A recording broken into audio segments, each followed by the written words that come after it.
Assalamualaikum warahmatullahi wabarakatuh. Alhamdulillah wa kafa wa salatu wassalamu ala nabiyil mustafa wa ala alihi wa sahabatihi wa man ihtada bihudah amma ba'd. Allahumma 'allimna ma yanfa'una wanfa'na bima 'allamtana wa zidna ilman ya rabbal alamin. Oke, kita lanjutkan ya, kasus warisan untuk orang murtad, anak zina, dan juga waladul li'an, anak yang bukan anak yang terlaknat ya, tapi maksudnya orang tuanya yang melaknat pasangannya sehingga menafikan anak yang dikandung oleh istrinya. Kemudian al-laqit, anak temuan ya, tadi sudah kita baca. Yang pertama kasus murtad ya. Yang kedua adalah amma waladul li'an, adapun anak li'an, wa huwa alladhi hukima binafyi nasabihi min abihi. Anak li'an maksudnya adalah huwaladzi hukima binafyi nasabihi, yaitu anak yang dihukumi untuk dinafikan nasabnya. Anak yang dihukumi untuk dinafikan nasabnya min abihi, dari bapaknya. Ba'dal mula'anah baina zawjain, setelah prosesi saling laknat antara pasangan suami istri. Jadi gambarannya adalah misalnya seorang pasangan suami istri, kemudian istrinya hamil. Kemudian si suaminya meragukan bahwa itu anaknya. Ya, bahwa itu anaknya. Kalau dia menyangkal, ya, si suami menyangkal tapi tidak sampai proses mula'anah, maka tetap hukum asalnya adalah anak yang lahir tadi tetap dihitung sebagai anaknya. Karena istrinya hamil, dalam masa pernikahan dia punya suami. Sebagaimana Nabi SAW mengatakan, al-waladu lil firash walil ahiril hajar. Anak itu tetap dinisbatkan kepada lil firash, yaitu sahibul firash, yaitu orang yang berhak untuk punya ranjang. Maksudnya adalah suaminya, bagaimanapun itu kondisinya. Walil ahiri al hajar. Dan bagi orang yang lain yang mengaku dia yang berzina dengan si perempuan tadi, maka ia tidak atau diharamkan kepadanya, dalam artian anaknya tetap tidak disandarkan kepada laki-laki itu yang di luar pernikahan, tetap disandarkan kepada si suaminya yang sah. Kecuali nanti kalau si suaminya ini kemudian merespon bahwa dia juga menganggap itu bukan anaknya, maka untuk menafikan anak yang dikandungan istrinya perlu adanya proses mula'anah, saling melaknat satu dengan yang lainnya di hadapan hakim. Ya, di hadapan hakim. Dan kalau proses mula'anah selesai, maka nanti anak yang lahir itu tidak dinasabkan kepada si suaminya yang sah, si perempuan tadi. Ya, hanya dinasabkan kepada ibunya. Plus juga mereka udah nggak boleh untuk untuk kumpul lagi. Misalnya mau rujuk nggak boleh, diharamkan selamanya karena sudah saling laknat. Ya, itu dalilnya kawan-kawan sekalian bisa baca surat An-Nur ya. An-Nur di ayat di ayat ke-6 ayat ke-7 Allah mengatakan walladzina yarmuna azwajahum wa lam yakun lahum syuhada, dan para suami atau suami yang menuduh istrinya berzina wa lam yakun lahum syuhada, dan mereka tidak punya saksi dalam tuduhan tersebut illa anfusuhum, kecuali mereka sendiri yang menuduh, fa syahadatu ahadihim arba'u syahadatin billah, maka si penuduh ini, si suami ini bersaksi 4 kali, bersaksi atas nama Allah bahwa istrinya si fulanah ini berzina dan anak yang ada di rahimnya bukanlah anak saya, sampai 4 kali. Kemudian yang akan masuk kelima, si hakim akan menasihati, benar, kamu yakin, kamu mau jalan, kamu tetap kekeh, itu bukan anakmu, istrimu berzina, di bahasa kita ditareni, ditanya. Kalau memang kekeh iya, ya, wal khamisatu anna la'natullah alaih. Kemudian persaksian yang kelima bahwa laknat Allah akan ditujukan kepada dia, ya, si suami ini, in kana minal kadhibin, kalau ternyata justru yang dusta adalah dia. Sebaliknya, wa yadra'u anha al'adzab an tashhada arba'a syahadatin billah, dan hukumannya bisa dinafikan atas si istri jika si istri juga bersaksi 4 kali. Innahu laminal kadhibin, bahwa si suaminya itu yang berdusta sedangkan si istri yang jujur. Wal khamisah anna ghadaballah 'alaiha, dan persaksian yang kelima bahwa dia rela nanti murka Allah akan ditimpakan kepada dia in kana minas shadiqin, kalau ternyata justru suaminya yang jujur, ya. Jadi kalau dua-duanya berani untuk bersumpah, maka ya hukum rajamnya enggak berlaku, ya. Hukum rajamnya enggak berlaku. Tapi kalau yang sebelum kelima kok akhirnya kemudian ada yang jujur, iya saya berzina, saya itu, atau saya saya hanya sekedar menuduh misalnya atau mengurungkan ininya, maka dia yang dapat hukuman. Intinya poinnya, kalau terjadi seperti ini, maka anak tadi namanya waladul li'an, ya, anak yang keluar dari proses orang tuanya saling melaknat sehingga pernasabannya dinafikan. Jadi huwaladzi hukima binafyi nasabi, dia adalah anak yang dihukumi untuk dinafikan nasabnya min abih, dari bapaknya, ba'dal mula'anah baina zaujain, setelah terjadi saling laknat antara dua orang tuanya. Maka ya, kemudian wa kadzalika waladu zina, begitu pula anak hasil zina. Fala yarisani min jihatil ubuwah, maka anak li'an dan juga anak zina ini tidak mewarisi dari sisi ayahnya. Kalau yang pertama tidak mewarisi karena ayahnya sendiri sudah menafikan nasabnya melalui proses mula'anah. Kalau yang kedua anak zina, karena memang ya anak hasil zina ini tidak disandarkan kepada ayahnya walaupun itu memang ayahnya secara biologis. Walaupun benar itu ayahnya secara biologis. Kenapa? Linqita'i nasabihima minal ab. Karena terputusnya nasab keduanya dari bapaknya. Walakin yarisani min jihatil faqat. Tapi keduanya tetap bisa mewarisi hanya dari sisi atau arah ibunya saja. Ya. Jadi kalau anak zina, di sini juga ditentukan bahwa dia tidak bisa mewarisi dari bapak biologisnya. Itu pendapat jumhur, ya. Pendapat jumhur ulama. Adapun pendapat sebagian ulama, bahkan itu pilihannya Ibnu Taimiyah, ya. Pilihannya Ibnu Taimiyah, Ibnu Qayyim, Ibnu Sirin, dan yang lainnya, bahwa anak zina itu bisa disandarkan, dinasabkan kepada bapaknya secara biologis. Konsekuensi lanjutannya apa? Berarti bapaknya secara biologis nanti bisa mewalikan, juga bisa saling mewarisi. Itu pendapat Ibnu Taimiyah, dan itu yang dikuatkan oleh Syekh Shalih Al-Utsaimin, Syekh Muhammad bin Shalih Al-Utsaimin dalam Al-Mumti', beliau lebih menguatkan pendapat yang dipilih oleh Ibnu Taimiyah. Ada banyak alasan beliau sebutkan, ya.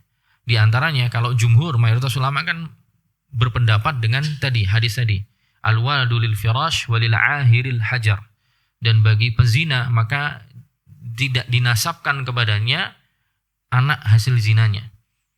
Nah, pihak yang mengatakan bisa dinasabkan, Ibnu Taimiyah, Ibnu Qayyim, dan juga Syekh Utsaimin menyatakan hadis itu al-waladu lil firash walil ahiril hajar itu penggunaannya dalam kasus laki-laki perempuan yang berzina itu bukan pada tempatnya. Ya, jadi perlu dilihat dulu kondisi, ini tambahan faedah saja, ya. Jadi perlu dilihat dulu kondisi perempuan yang berzina itu apa. Jadi perempuan itu ada dua kondisi. Pertama, kondisi kalau dia sudah bersuami. Yang kedua adalah kondisi dia belum bersuami. Kondisi perempuan yang sudah bersuami, walaupun taruhlah dia berzina beneran, maka tetap anaknya dinasabkan kepada suaminya yang sah, selagi suaminya tidak melaknat. Ya, itu. Ya. Adapun kondisi yang kedua, yaitu kondisi ketika seorang perempuan berzina tanpa adanya suami, kemudian dia hamil, dan nanti setelahnya ada laki-laki yang mengakui itu anaknya. Nah, ini yang jadi khilaf oleh para ulama. Apakah boleh dinasabkan atau tidak? Jumhur ulama menilai tidak boleh dinasabkan. Ibnu Taimiyah mengatakan boleh. Dan sekali lagi itu pendapatnya ulama salafnya pun juga, kalau tidak dulu Ishaq ibn Rahawai, kemudian Ibnu Sirin dan yang lainnya, dan itu yang jadi pilihan Ibnu Taimiyah dan muridnya Ibnu Qayyim dan juga Ibnu Utsaimin. Alasannya adalah diantaranya kalau anak itu terwujud atas hasil percampuran air dari ibunya sedangkan itu juga tidak akan jadi anak kecuali dengan air dari bapaknya, kenapa boleh dinasabkan kepada ibunya sedangkan kepada bapaknya tidak? Kalau itu memang hasil dari keduanya. Gitu. Itulah yang pertama. Alasan kedua, juga ada beberapa asar dari Umar dan yang lainnya, bahwa Umar ya menasabkan anak-anak yang lahir di masa jahiliyah karena hubungan zina itu disandarkan kepada bapaknya. Walaupun asar ini kemudian diperselisihkan tentang keabsahannya. Kemudian pihak Ibnu Taimiyah dan Syekh Utsaimin dan yang lainnya itu menilai sisi argumen yang dibawakan oleh jumhur, al-waladu lil firash walil ahiril hajar, hadis itu penempatannya dalam kasus laki-laki dan perempuan berzina yang perempuannya tidak bersuami ini tidak tepat.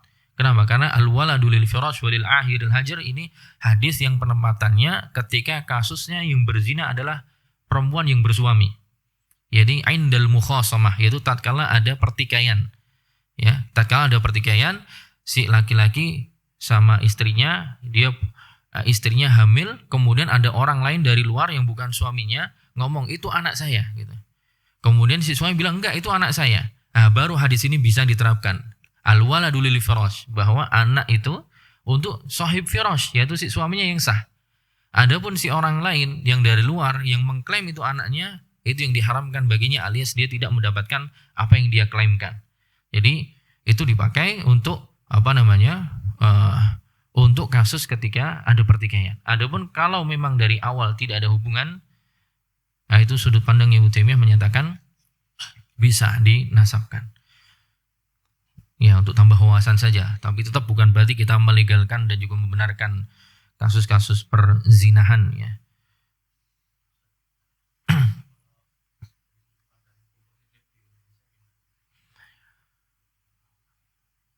Ada, cuman saya lupa, saya tidak bisa menjelaskan. Jadi pengertian anak zina di pandangan hukum positif itu berbeda dengan definisi secara syar'i.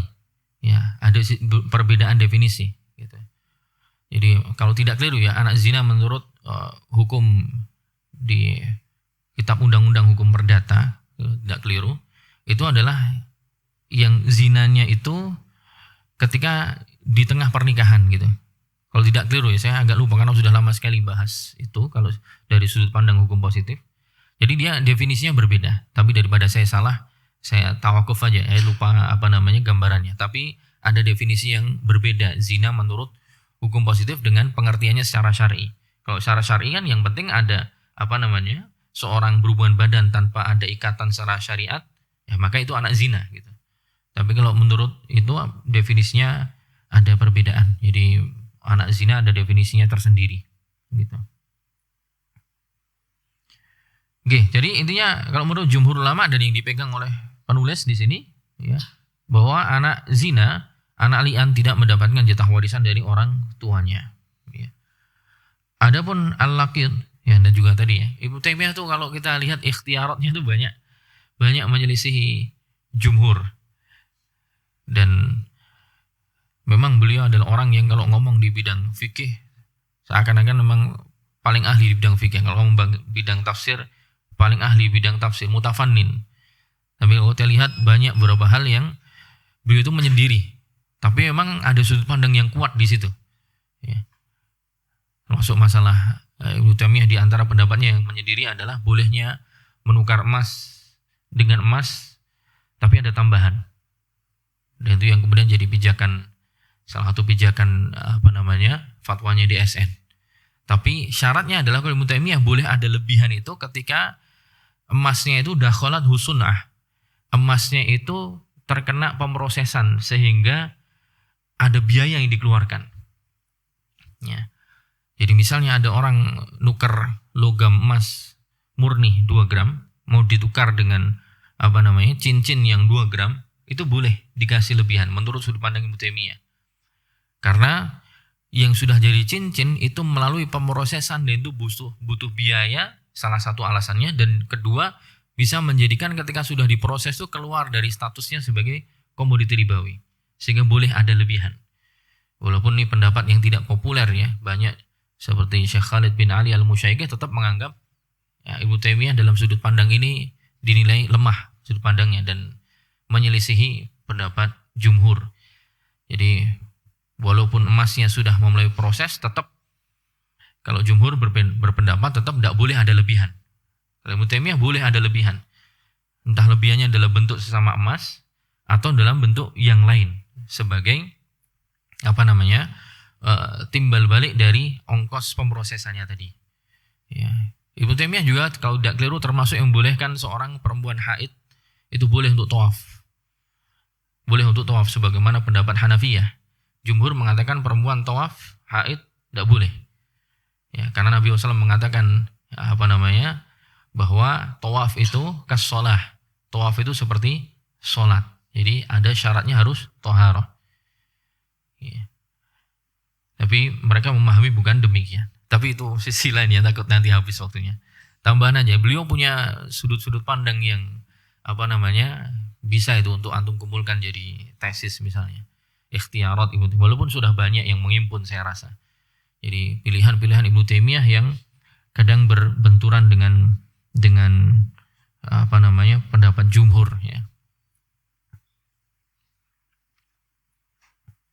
Kemudian al-laqit selanjutnya yang tidak dapat warisan atau al-laqit selanjutnya adalah at-tiflul manbuz alladzi la yu'lam lahu nasabun. Adalah anak kecil yang manbuz, yang terbuang ya, atau yang terlantar ya. Alladzi la yu'lam lahu nasab, yang tidak diketahui nasabnya di mana, ini anaknya siapa. Seorang dapat anak ditemukan nggak tahu asal usulnya. Fa'in taraka malan fali baiti malil muslimin. Kalau ternyata nanti dia itu meninggal ya, taraka malan, meninggalkan harta, dia meninggal dan punya harta yang ditinggalkan, fali baiti malil muslimin, maka hartanya diperuntukkan untuk baitul mal kaum muslimin, karena nggak tahu nasabnya kemana, kerabatnya siapa. Illa an yatazawwaja, kecuali dia menikah, dia punya istri ya, atau dia punya suami. Famaluhu li zaujatihi, maka hartanya dia untuk istrinya, atau sebaliknya untuk suaminya. Wa auladihi, dan juga untuk anak-anaknya hasron, secara terbatas.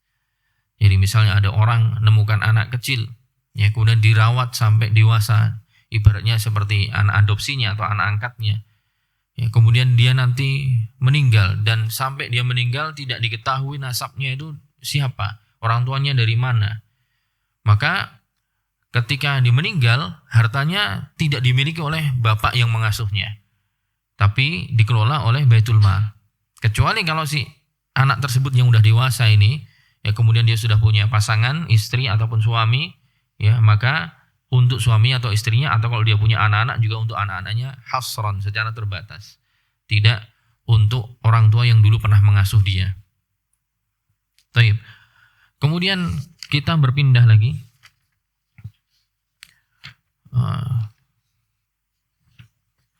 Mana dulu nih? Jangan pilih mana, zawul arham atau hamil? Zawul arham. Ya, zawul arham insyaallah lebih mudah. Yang lebih mudah dulu atau yang susah dulu? Ubah. Oke. Zawul arham. Siapa zawul arham itu? Kullu qarib, ta'rifuhum, definisinya adalah kullu qaribin la yarisu bi fardin wala ta'sibin. Setiap kerabat yang tidak mendapatkan warisan secara fard, juga tidak mendapatkan warisan secara asobah. Setiap kerabat yang tidak mewarisi secara fard juga secara asobah. Fa idza mata mayyitun, kalau seorang meninggal, walam yatruk warisan, dan dia tidak meninggalkan ahli waris bi fardin wala ta'sib, dia tidak meninggalkan ahli waris yang mewarisi secara fard juga mewarisi secara asobah. Walahu qarabah, tapi dia masih punya kerabat ya, qarabah, walahu qarabatu rahim, tapi dia punya kerabat atau ya kerabat rahim, maksudnya ya sedulur tapi bukan ahli waris. Fa inna tarikah li dzawil arham, maka harta peninggalannya diperuntukkan kepada orang-orang ini yang namanya zawul arham. Wa kadzalika idza taraka ahad az-zawjaini faqad u'tiya faraduhu. Ya. Wa kadzalika idza taraka ahad az-zawjain. Begitu pula jika seorang wafat meninggalkan salah satu dari pasangan, suami atau istri, faqad u'tiya faradahu, dan dia telah diberikan jatah fardnya, wal baqi li dzawil arham, dan sisanya untuk zawul arham. Ya. Kenapa? Karena kembali lagi suami dan istri tidak boleh dapat rod, ya, tidak boleh dapat rod. Berarti kalau tidak ada sahibu fard yang lain, diperuntukkan kepada zawul arham. Hadza ala madhhabil jumhur. Ini menurut pendapat jumhur ulama. Wakila la yarithun. Menurut pendapat yang lain, zawul arham itu tetap tidak mewarisi. Ya. Tapi yang dipegang di sini adalah pendapat jumhur. Kemudian penulis menjelaskan siapa aja sih yang masuk kategori zawul arham. Wa yadkhulu fi zawil arham kullun min, dan yang masuk kategori zawul arham adalah masing-masing dari orang berikut ini. Pertama, al-jaddus saqit, kakek yang gugur, yaitu atau kakek yang fasid, ya, yang kita sering sebut kemarin kakek fasid, yaitu abul bapak dari ibunya mayit, wa in ala, sampai ke atas, ya. Kalau yang penting antara dia dengan mayit itu diselingi dengan perempuan, kaidahnya kan gitu kemarin. Kakek yang rusak adalah dia yang hubungan dia dengan mayit itu diselingi oleh perempuan, ya. Namanya jaddun fasid atau jad sakit. Kemudian yang kedua, zawul arham juga contohnya masih, ya, di nomor 1, al-jaddah as-saqithah, nenek yang gugur. Siapa? Ummu abil yaitu ibunya si kakek fasid. Ibunya kakek fasid ini namanya jaddah fasidah atau jaddah saqithah. Wa in alat, naik terus ke atas, mereka terhitung zawul arham. Kemudian yang kedua, auladu al-banat, anak keturunan dari anak perempuan mayit. Ya, kita sudah jelaskan kemarin bahwa garis cucu ke bawah itu yang jadi ahli waris adalah yang dari garis anak laki-laki mayit. Ya, jadi ibnu ibnil mayit atau bintu ibnil mayit. Tapi kalau yang dari garis anak perempuannya ibnu bintil mayit misalnya, cucu mayit tapi dari jalur anak perempuannya, itu bukan ahli waris. Tapi di sinilah dijelaskan dia adalah zawul arham. Yang kedua adalah auladul banat, anak keturunan dari anak perempuannya mayit. Wa auladu banati al-ibni, juga anak keturunan dari cucu perempuannya si mayit. Anak keturunan dari cucu perempuannya mayit wa in nazalu, walaupun statusnya nanti semakin turun ke bawah. Yang ketiga, auladul akhwat zukuran wa inasan, anak keturunan dari saudari mayit, entah saudari sekandung ataupun saudari seayah. Anak keturunan mereka, ya, itu adalah zawul arham. Auladul akhwat, anak-anak dari saudari mayit, baik anak laki-laki maupun perempuan. Wa banatu al-ikhwah mutlaqan, kemudian juga anak-anak perempuan dari saudaranya mayit, ya, saudara sekandung maupun saudara seayah. Ya. Kemarin kita perlu lihat lagi ke belakang bahwa akhul mayit itu ahli waris, asobah, gitu. Kemudian kalau akhun nggak ada, yang jadi ahli waris itu siapa?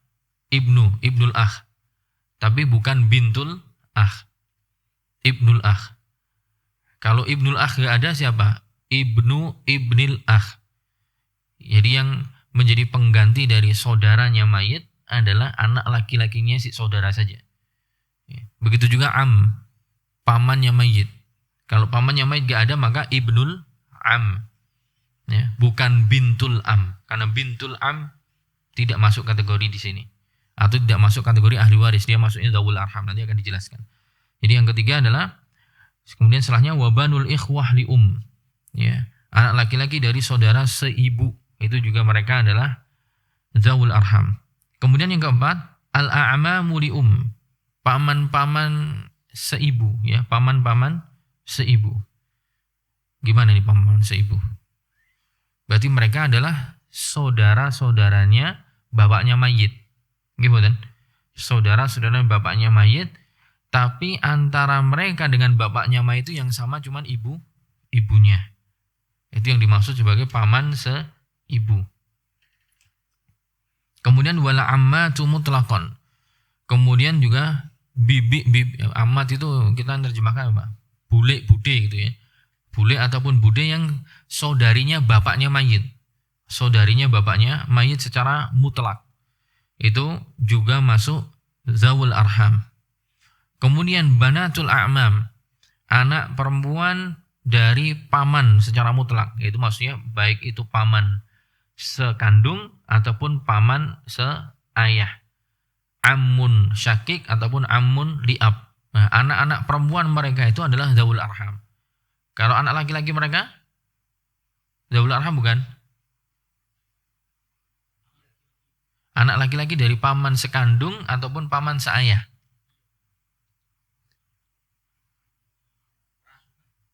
Iya, asobah itu kan ahli waris kan? Oke. Jadi Sajjad kayaknya kurang fokus ini. Kita sedang membicarakan tentang siapa ahli waris, siapa yang bukan ahli waris. Ahli waris bisa dua kemungkinan, bisa asobah, bisa ashabul furud. Entah itu ashabul furud ataupun asobah, mereka adalah ahli waris. Selain itu adalah kerabat tapi dzawul arham. Ya, berarti kalau anak laki-laki dari paman sekandung ataupun paman seayah, mereka ahli waris kan? Ahli waris, ya. Kalau kita tanya lanjutan ahli warisnya jenis apa? Asobah, ya. Nah, kalau ini banatul a'mam, anak-anak perempuan dari paman secara mutlak, yaitu anak-anak perempuan dari paman sekandung maupun paman seayah, mereka bukan ahli waris. Kerabat iya, tapi bukan ahli waris dan kategorinya adalah dzawul arham. Kemudian yang kelima, al-akhwal wal khalat, ya, paman-paman dan juga bibi-bibi, tapi yang saudara-saudarinya ibunya mayit, mutlakon, ya secara mutlak. Baik saudara-saudari ibunya mayit sekandung, seayah, seibu, secara mutlak itu mereka adalah dzawul arham. Wa auladuhum wa inazal, dan anak-anak mereka. Anak-anaknya akhwal, ya, wa innazalu, ke bawah mereka juga dzawul arham.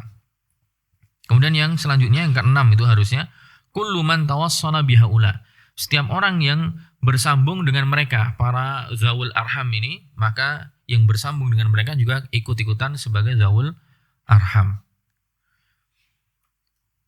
Baik, sampai sini ada yang bingung enggak? Monggo.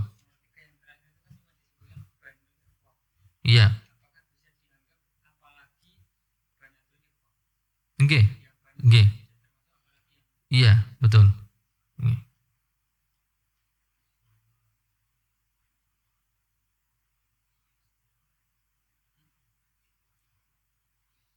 Iya.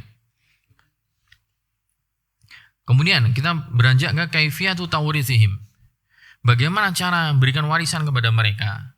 Dzawul arham ini lil ulama fi kaifiyati tawritsihim madhhaban.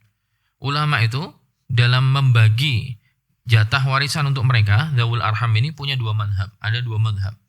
Madhab pertama, madhabu ahlul qarabah. Madhab ahlul qarabah, madhab pihak yang dinilai punya kekerabatan. Fa yuqaddamu al-aqrab fal aqrab. Maka caranya adalah dikedepankan siapa yang paling dekat, ya, mana yang paling dekat. Al-aqrab fal aqrab, maksudnya yang paling dekat itulah yang mendapatkan warisan. Katawritsil asobat.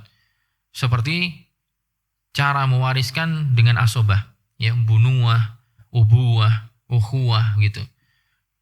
Jadi yang ditinjau adalah siapa yang paling dekat, ya. Misalnya nanti ada bunuah, ubuwah, ya. Bunuah berarti misalnya dari jalur anak misalnya. Yaitu yang anak-anak dari jalur anak perempuannya mayit, misalnya cucu tapi jalur anak perempuan. Ya. Ubuahnya misalnya adalah kakek yang fasid atau nenek yang fasidah. Gitu. Itu nanti masing-masing akan lebih didahulukan. Tapi ini nanti nggak dipakai. Madhab yang pertama ini nggak dipakai. Yang dipakai adalah madhab kedua. Tapi cukup diketahui saja, yaitu madhabnya ahlul qarabah. fayuqaddamul aqrab fal aqrab, maka didahulukan dan dikedepankan mana yang paling dekat. Kata warisil asobat, seperti cara mewariskan dalam kasus asobah. Wa fihi qalal Hanafiyah. Dengan pendapat ini, ya, ulama Hanafiyah berpegang.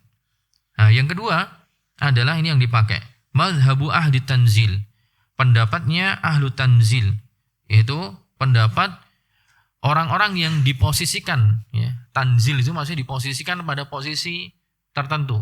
Ya, maksudnya bagaimana? Fayunazzalu kullu wahidin manzilata man yudli bihi minal warathah. Fayunazzalu kullu wahidin, maka setiap orang itu didudukkan, diposisikan, ya, manzilata man yudli bihi, pada posisi pihak yang menjadi perantaranya, minal warathah, dari kalangan ahli waris. Jadi siapa yang menjadikan perantara dia, siapa yang jadi kepanjangan tangan dia, maka zawul arham yang tersambung dengan mayit dengan jalur pihak yang menjadi perantara ini, maka zawul arham itu diposisikan sebagaimana si perantara. Kedudukannya disamakan. Ya. Wa huwa madhabul jumhur, dan ini adalah pendapat mayoritas ulama, wa huwa rajih, dan ini yang dinilai rajih oleh penulis. Ya, kemudian kaifiyatu tawrisihim ala madhhabit tanzil. Bagaimana cara memberikan warisan kepada mereka ala madhhabit tanzil, menurut madhab ahlu tanzil, itu pendapat jumhur. Caranya, in lam yujad ahadul minal warithin, jika tidak didapati salah seorang pun dari kalangan ahli waris, fa innal miratha, maka warisannya jami'uhu, keseluruhannya, li zawil arham, diperuntukkan untuk zawul arham semua. Wa in wujida ahadu zawjain, kalau didapati ada salah satu dari suami atau istri, kana ma baqiya ba'da fardhi ahadi zawjain li zawil arham, maka ma baqiya, apa yang tersisa, ba'da fardhi ahadi zawjain, setelah pemberian jatah untuk salah satu pasangan suami atau istri, li zawil arham, maka sisanya untuk zawul arham tersebut. Ya. Ini kemungkinan yang pertama. Yang kedua, fa inin farada wahidun minhum kana lahu jami'ul mal. Fa inin farada, jika salah satu dari zawul arham itu infarada, menyendiri, kana lahu jami'ul mal, maka dia yang memiliki seluruh harta. Ya. Dia yang memiliki seluruh harta. Misalnya seorang meninggal dan dia meninggalkan cucu laki-laki tapi dari jalur anak perempuannya mayit, ya udah dia ambil semua walaupun dia zawul arham. Kemudian wa in istama'a aktsaru min wahidin, dan jika berkumpul lebih dari satu orang, kana mirathuhum kattali, maka cara membagi warisannya sebagaimana tahapan berikut ini. Pertama, alif, yunazzalu kullu wahidin min dzawil arham ma'ada, yunazzalu kullu wahidin min dzawil arham, masing-masing dari dzawul arham itu diposisikan, ya, diposisikan ini kecuali siapa? Ma'ada, kecuali akhwal, kecuali paman-paman dan bibi-bibi, dan juga a'mam, dan juga paman-paman dan bibi-bibi dari garis ibu, wal a'mam, dan paman-paman dari garis ayah tapi paman-paman seibu, wal ammad, dan juga bibi-bibi dari garis ibu. Nah, ini yang dikecualikan. Jadi dalam kurungnya saya lompati, saya ulangi. Yunazzalu kullu wahidin min dzawil arham, setiap, ya, dari masing-masing dari dzawul arham, yunazzal, itu diposisikan sebagai apa? Darajatan, diposisikan sebagaimana kedudukannya. Ila an yasina ila warith, sampai kepada si ahli warisnya. Fayakhudhu mirasahu, maka dia nanti mengambil warisan, ya, dari si ahli waris, alias si ahli waris yang jadi perantara dia. Jadi masing-masing dari dzawul arham itu diposisikan mana derajatnya, tingkatannya, sampai dia mencapai pada ahli waris yang menjadi penyambungnya. Fayakhudhu mirasahu, akhirnya dia nanti si dzawul arham ini mengambil jatah warisan sebagaimana ahli waris yang menjadi penyambung dia berhubungan dengan si mayit. Wa yuhjabu man adla bimahjubin, dan akan dihajab ya man adla bimahjub. Ya, gimana ngartikannya ini? Jika dia bersambungnya dengan pihak yang termahjub gitu. Maksudnya kalau yang menyambungkan dia ahli waris yang termahjub, maka yang disambungkan itu pun juga ikut termahjub. Ya. Misalnya gimana contohnya?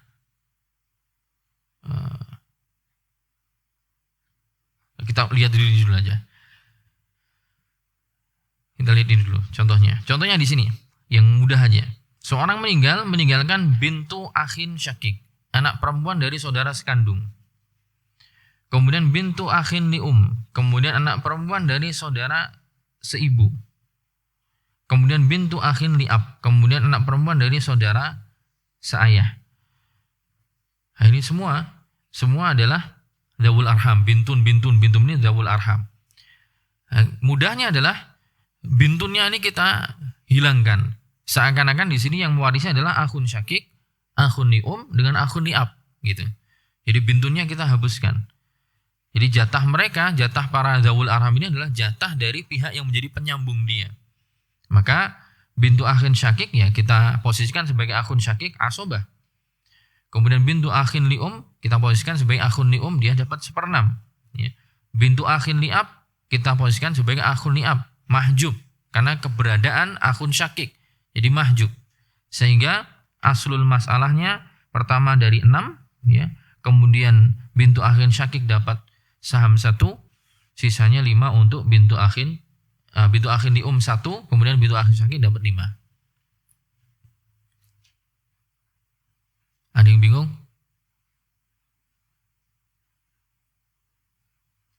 Mudah.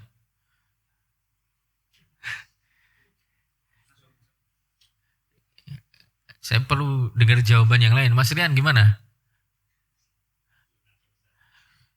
Jadi jenengan hapus tuh. Kata bintunnya itu jenengan hapus. Karena bintun itu mereka adalah dzawul arham. Mereka bukan ahli waris. Maka mudahnya si dzawul arham ini kan nanti dia mendapatkan jatah warisan itu diposisikan sebagaimana penyambung dia. Penyambung itu yang menghubungkan dia dengan si mayit. Bintu akhin syakik itu si bintun itu dengan si mayit itu menjadi kerabat kan dihubungkan oleh akhun syakik. Gitu. Nah, dihubungkan oleh akhun syakik. Ketika yang menghubungkan adalah akhun syakik, maka si bintu akhin syakik ini, si bintun ini mendapatkan jatah warisan, porsinya seakan-akan mengambil porsi akhun syakik kalau misalnya dia hidup gitu. Ya, sehingga dia ngambil asobah. Jadi bintunnya jenengan tutup aja, seakan-akan di situ ahli warisnya adalah akhun syakik, akhun li sama akhun li seakan-akan gitu.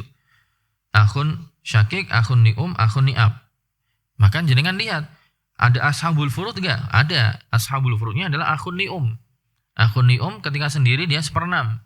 Jadikan asulul masalah 6. Ya. Kemudian setelahnya asobahnya. Nah, asobahnya ini ada 2 kemungkinan, akhun syakik dengan akhun li Nah, mana yang lebih kuat? Akhun syakik lebih kuat. Ya, ketika dia lebih kuat, maka dia yang mendapatkan asobah. Sehingga akhun li nya mahjub. Nah, baru udah ketemu, jangan buka lagi pintunya. Oh, dapatnya segitu.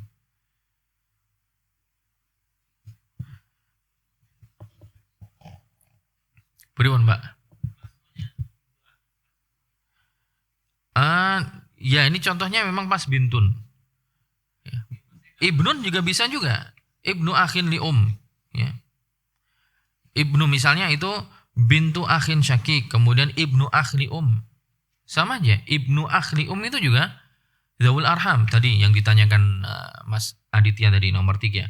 Banul ikhwah li banul ikhwah li banu di situ ya masuk laki-laki juga. Itu mereka adalah dzawul arham. Misalnya bintu akhin li itu bintunnya kita ganti ibnun. Itu sama aja. Jatahnya segitu.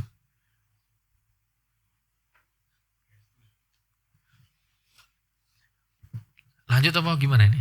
Lanjut. Bismillah. G.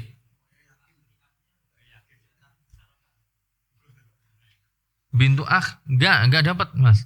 Ini yang Yang jenengan lihat adalah bintunya dihapusin dulu, ditutup aja bintunya. Jadi seakan-akan asobahnya itu diperebutkan, antara akhun syakik dengan akhun ni'ab.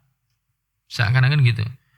Akhun syakik dengan akhun ni'ab, tentunya akhun syakik yang didahulukan. Sehingga dialah yang berhak mendapatkan jatah warisan. Gitu. Ya. Oke, kita lanjut ya. Amal akhwal wal khalat. Adapun para al akhwal wal khalat, akhwal jamak dari khal, yaitu saudara-saudara ibu mayit. Al khalat adalah saudari-saudari dari ibunya mayit. Fayunazzaluna manzilatul Orang-orang ini itu diposisikan sebagaimana posisi ibu. Kenapa? Karena yang menghubungkan mereka dengan mayit adalah ibunya mayit. Bingung nggak ya?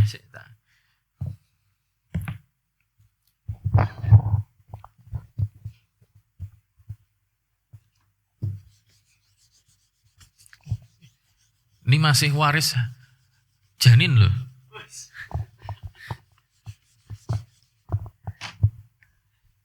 Mayit punya orang tua, ayah, punya ibu, ya, punya ibu. Nah, ibunya mayit ini punya saudara misalnya 2. Saya nggak pinter buat ini ya. Budi lah misalnya, Budi sama Suci. Budi sama Suci itu kalau sama mayitnya kan berarti kan bisa paman sama bibi lah gitu. Cuman paman dengan bibi dari garis ibu, ya kan? Khol. Ini kholah. Namanya khol dan kholah. Budi dengan Suci itu punya kekerabatan dengan mayit kan yang menyambungkan ibu. Gitu loh, menyambungkan ibu. Ketika 2 orang ini yang menyambungkan kepada mayit adalah ibu, maka 2 orang ini nanti mengambil posisi ibu. Seakan-akan 2 orang ini adalah ummun. Adalah ummun. Jadi jatah waris 2 orang ini adalah jatah Paham ya? Ya. Makanya di sini dikatakan amal akhwal wal khalat, adapun paman-paman dan bibi-bibi dari jalur ibu, yunazzaluna manzilatal diposisikan mereka sebagai posisi ibu. Wal a'mamu li wal a'mamu li wal ammat mutlaqan yunazzaluna manzilatal ab. Adapun paman-paman seibu dan juga bibi-bibi secara mutlak itu diposisikan sebagaimana posisi ayah. Ini perlu dijelaskan nggak nih? G.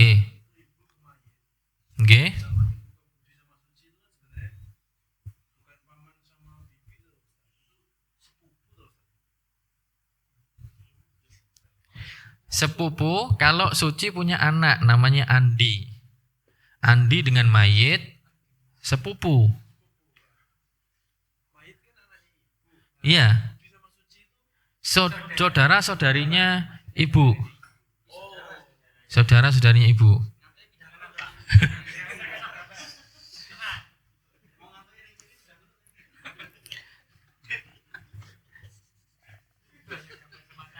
Ya. Nah, sekarang misalnya ini.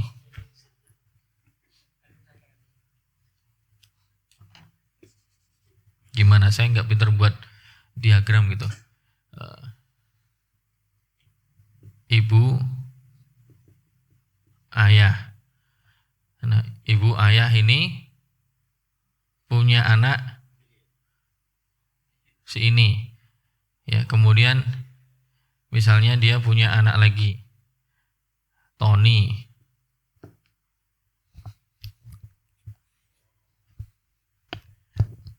Berarti kalau Tony ini dengan si mayat apanya? Amun. Dan ini kasusnya apa sih? Wal a'mam li Oh, berarti yang seibu. Berarti gimana? Ininya punya suami lagi. Kemudian dia Sebentar, makanya saya itu nggak pinter buat ini ya. Bahasanya gimana ini? Saya pengen jelaskan paman seibu gitu loh. Paman seibu itu berarti si bukan saat. Kalau budi itu kholun, paman dari garis ibu, paman dari garis ibu. Saya pengen jelasin apa amun li paman seibu. Paman seibu itu gimana ya? Ini waktunya berjalan ya, 1:30 ya waktunya. Jadi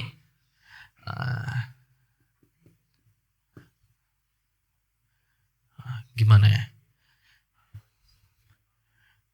Jadi mereka berdua itu adalah anak dari ibu yang sama, cuman bapaknya beda gitu.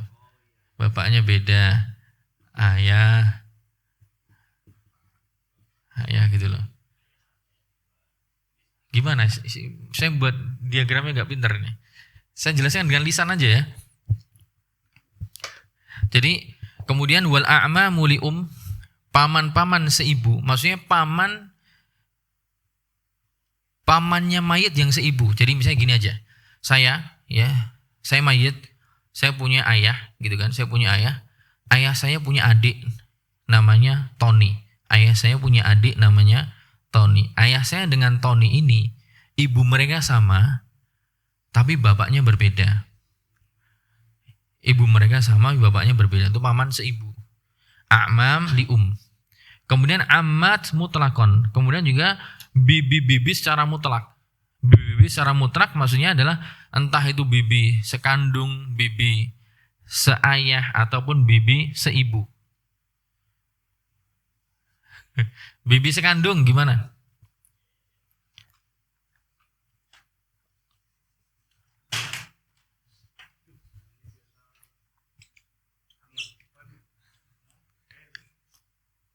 Itu gimana itu?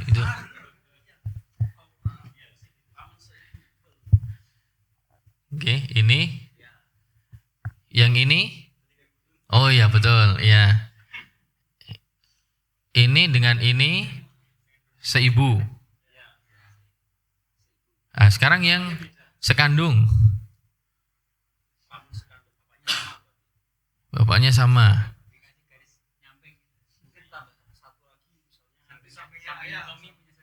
Pribon? Saya Tony ada garis sejajar, oke. Kayaknya takutnya lama, takutnya masih ngambil waktu untuk teknis buat buat diagramnya atau buat ininya mungkin lain waktu. Tapi poinnya yang penting jenengan paham aja dulu. Ya. Nah itu kalau ada paman seibu ataupun juga bibi secara mutlak, itu bibi secara mutlak maksudnya adalah si bibi tersebut adalah saudarinya ayah, baik ayahnya adalah baik bibi ini, misalnya Ani lah misalnya. Baik dia dengan dia itu saudarinya sekandung alias keduanya bapak ibunya sama, atau seayah keduanya bapaknya sama ibunya beda, ataupun seibu ya temannya ini. Berarti ini sama ini ibunya sama bapaknya beda. Nah, itu yunazzaluna manzilatal ab. Maka yang seperti ini diposisikan seperti ayah. Intinya poinnya adalah ketika a'mam dan ammat itu adalah mereka adalah orang-orang yang terhubung dengan mayit. Mereka adalah orang-orang terhubung dengan mayit dari gara-gara ayah yang menghubungkan, maka diposisikan sebagaimana ayah, diposisikan sebagai jatah ayah gitu aja sederhananya. Makanya di sini jangan lihat kasus seorang meninggalkan kholah, meninggalkan bibi dari garis ibu, alias bibi saudarinya ibunya mayit. Kholah yaitu bibi tapi saudari dari ibunya mayit. Kemudian meninggalkan ammah, yaitu bibi tapi saudarinya bapaknya mayit. Maka di sini si kholah ini diposisikan seakan-akan ibunya mayit. Kemudian ammah ini diposisikan seakan-akan bapaknya mayit. Sehingga kholah dapat sepertiga, ya, karena nggak ada mayit, nggak ada anak, jelas ya, nggak ada anak dan juga nggak ada sekelompok saudara, dia dapat sepertiga. Sisanya untuk ammah, yang posisinya seakan-akan dia posisi ayah. Jadi ngambil asobah. Jadi begitu. Taib. Kemudian yang ba'da an yunazzala kullu wahidin ala ma sabaqa, setelah diposisikan masing-masing zawul arham itu ala ma sabaq, sebagaimana yang dijelaskan sebelumnya, yuqaddamu man sabaqa ila warithin, maka didahulukan orang yang lebih dahulu kepada ahli waris, maksudnya yang lebih dekat dengan ahli waris. Sawa'un qarubat darajatuhu ilal mayyit am ba'udat, entah derajatnya itu dekat kepada mayit ataupun jauh. Ya. Maksudnya saya ulangi ya. Ba'da an yunazzala kullu wahidin, setelah masing-masing dari dzawul arham itu diposisikan ala ma sabaqa, sebagaimana yang tadi dijelaskan sebelumnya, yuqaddamu man sabaqa ila waris, maka kemudian tahapan selanjutnya adalah didahulukan pihak yang lebih cepat ya kepada ahli waris. Ya, pihak yang lebih cepat atau lebih dekat kepada ahli waris gitu. Sawa'un qarubat darajatuh, entah derajatnya itu ya dekat, ilal mayyit am ba'udat, ataukah jauh. Ya, dengan contoh semoga semakin jelas. Contohnya misalnya di sini ada seorang meninggalkan bintu binti bintin. Bintu binti bintin itu maksudnya adalah bintu binti bintil mayyit gitu maksudnya. Dan juga bintu binti ibni ibnil mayyit. Bintu binti ibni ibnil mayyit. Nah, saya mau tanya dulu, bintu binti bintil mayyit ini zawul arhamnya itu atau ahli warisnya yang mana? Bintu binti bintin itu yang masih terhitung ahli waris itu yang mana? Bintun saja. Iya kan? Bintun saja. Bukan bintu bintin kan? Bukan, berarti bintun saja. Adapun yang kedua, bintu binti ibni ibnin, itu yang ahli warisnya yang mana? Enggak, yang menghubungkan dia dengan zawul arham. Bintu ibni ibnin. Bintu ibni ibnin itu masih ahli waris. Jangan bingung ya. Jangan bingung. Bintu ibni ibnin itu ahli waris. Nih. Kalau yang atas, ahli warisnya adalah yang bintun saja. Nah, makanya di sini yang yang mendapatkan warisan adalah yang kedua. Ya, dia mendapatkan asobah. Kenapa? Karena diposisikan sebagaimana ibnun. Karena bintu binti ibni ibnin diposisikan sebagai ahli waris yang yang laki-laki, yang paling ujung yang atas adalah ibnun, diposisikan sebagai ibnun, sehingga dia mengambil asobah. Bingung enggak nih? Ya, alhamdulillah. Kemudian selanjutnya, bintu akhin syakik dengan bintu akhin li'ab. Nah, ini jangan mudah karena ini bintun semua, tutupin aja bintunnya.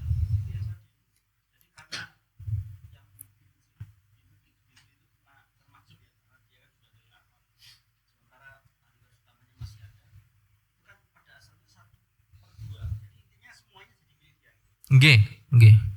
Semuanya jadi milik dia. Ya, karena ibaratnya gini aja. Ini ibaratnya seperti bintu ibnin ketemu, gimana sih bahasakannya? Ini dia memahjubkan gitu. Saya soalnya melihat jenengan soalnya mau izin jam berapa tadi? 24. Nggih. Nanti bisa bisa japri WA aja kalau misalnya ada yang belum jelas. Baik, kemudian yang jim.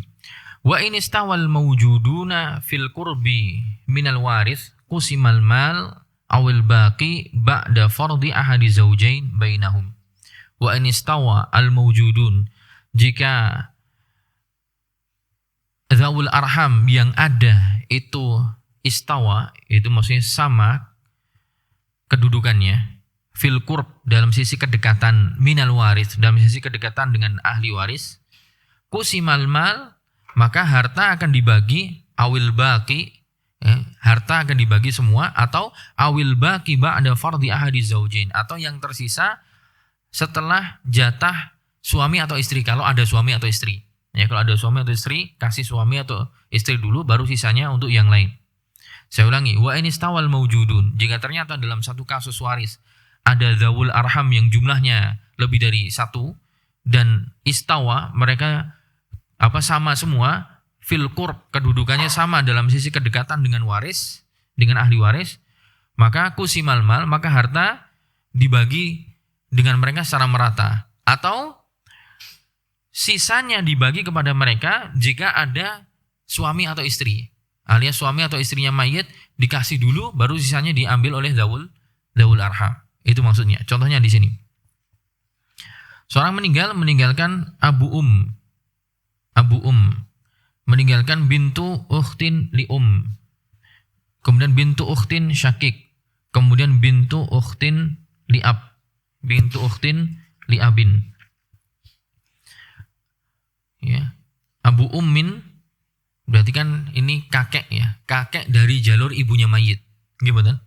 Abu maksudnya adalah abu umil mayit, kakek dari jalur ibunya mayit. Nah, ini dapat diposisikan seakan-akan sebagai ibu. Berarti dia dapat seperenam. Kenapa seperenam? Karena di bawah ada bintu ukhtin li bintu ukhtin syakik. Berarti seakan-akan ada sekelompok jam'un minal ikhwah. Seakan-akan ada sekelompok saudara. Maka kakek dari jalur ibu ini dapatnya seperenam. Kemudian bintu ukhtin li ya, bintu ukhtin li kita posisikan sebagai ukhtun li Maka karena dia sendiri, dia dapat seperenam. Adapun bintu ukhtin syakik, ya, anak perempuan dari saudari sekandung, kita posisikan dia seakan-akan saudari sekandung. Dan saudari sekandung ketika sendiri dia dapat setengah. Kemudian bintu ukhtin li'ab, anak perempuan dari saudari seayah, kita posisikan seakan-akan dia saudari seayah. Nah, saudari seayah ketika ketemu saudari sekandung tadi, harusnya kan dapat 2/3. Tapi karena saudari sekandung lebih kuat, dia yang dapat setengah, saudari seayah yang dapat 1/6.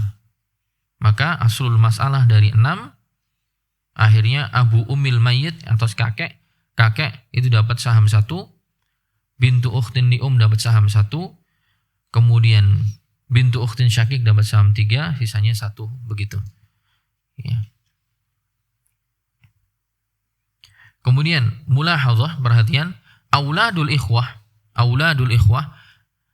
li ya, anak-anak baik laki-laki maupun perempuan, ya, anak-anak baik laki-laki maupun perempuan dari saudara-saudara seibu, yuqassamul malu bainahum bisawiyah, hartanya dibagi untuk mereka secara merata, duna tafriqin baina dzukurin wa inas, dengan tanpa membedakan antara anak yang laki-laki maupun perempuan. Mithlu usulihin, ini serupa atau sama, disamakan dengan pokok mereka, yaitu saudara dan saudari seibu itu kalau mereka dapat jatah warisan pun kan dibagi rata. Maka anak keturunan mereka pun juga jatahnya dibagi merata. Iya enggak? Gimana Pak? Ya. Baik, bi khilafi ma adahum, berbeda dengan yang selain mereka. Fayuqassamul malu bainahum lidzakari mithlu hadzil unsayain.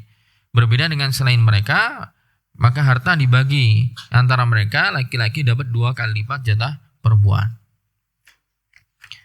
Baik, ini kemudian contoh pengerjaan. Ya, langsung saya kerjakan aja ya, biar. Baik.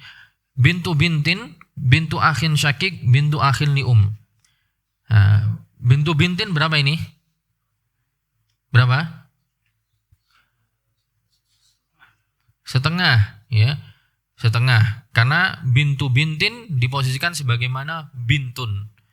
Dia dapat setengah.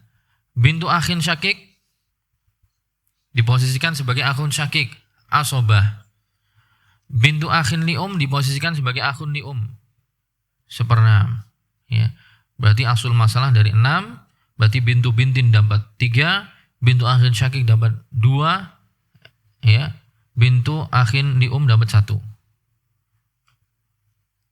Baik, kemudian jaddun li kakek seibu. Kakek seibu. Bintu bintin. Nah, bintu bintin kita posisikan sebagai bintun, dia dapat setengah. Jaddun li Jaddun li itu berarti di mana posisinya? Kakek seibu.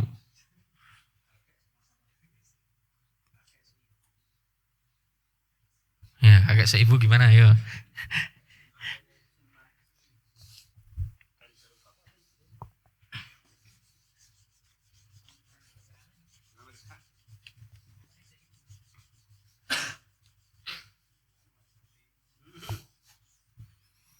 Gimana kakek seibu itu?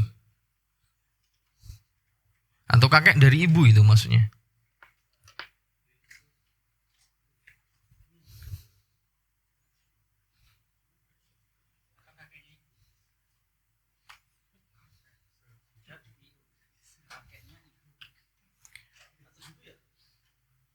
Kakeknya kakek dari ibu kayaknya. Kalau kakek seibu, tidak ada kakek seibu.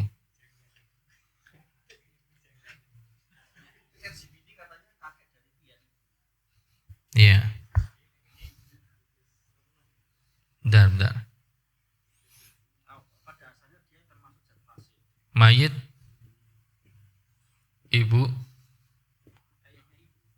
ayah, kemudian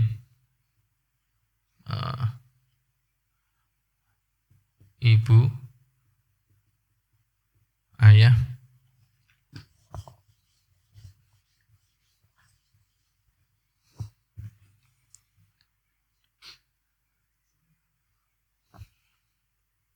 ya kayak ini. Ibu, ayah.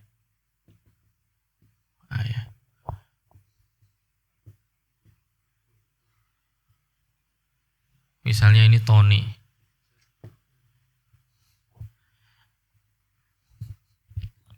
Itu kakek seibu. Ini kan kakeknya mayit. Kalau kakek punya saudara, berarti kan kakeknya mayit juga kan? Tapi kakeknya si mayit ini seibu. Maksudnya antara dia dengan kakeknya langsung itu saudara seibu, ibunya sama. Tapi bapak mereka beda. Itu namanya kakek seibu. Ya ini multitafsir di sini. Jaddun li di sini bisa saja maknanya adalah kakek seibu, bisa segini, atau bisa juga maknanya adalah kakek dari jalur ibu, berarti gini kan? Ya. Ibu. Nah, kalau ini kakek dari pihak ibu, berarti emang dia dawul arham sih. Kalau seperti ini emang dawul arham. Tapi kalau seperti ini,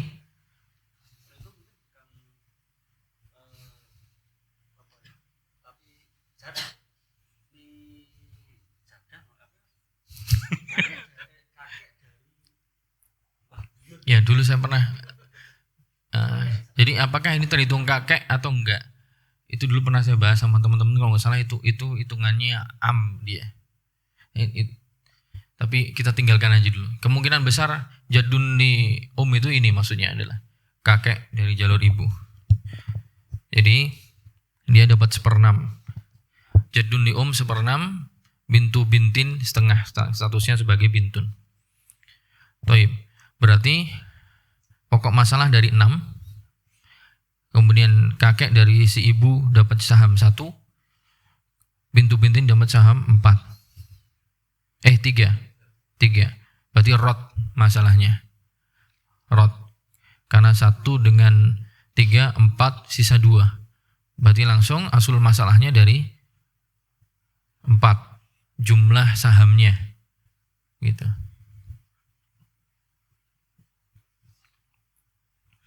Kemudian terakhir ya, yang jim 1 aja.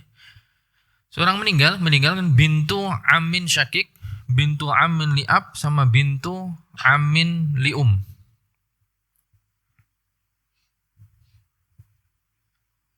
Berapa ini?